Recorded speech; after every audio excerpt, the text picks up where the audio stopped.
Borobudur Open Tennis Championship 2025 resmi digelar. Ajang yang diadakan kali kelima ini menjadi istimewa karena untuk pertama kalinya mempertandingkan kejuaraan kelompok umur bertajuk Turnamen Diakui PLT.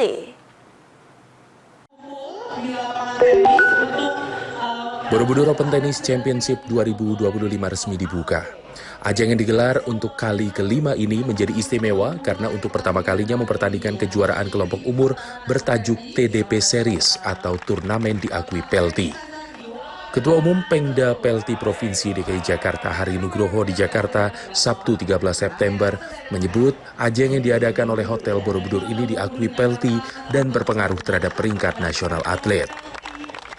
Yang menambahkan kejuaraan ini menjadi wadah kolaborasi antara berbagai pihak, baik pemerintah, swasta, BUMN, maupun masyarakat luas, serta menjadi ajang pencarian talenta atlet muda.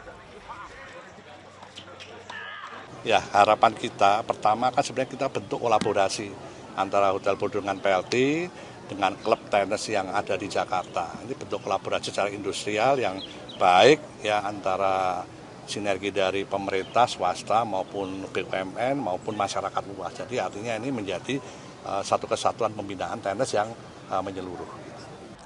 Perlombaan ini diikuti sekitar 362 peserta yang terbagi ke dalam 3 kategori, yaitu A. kategori veteran, B. komunitas, serta C. kelompok umur.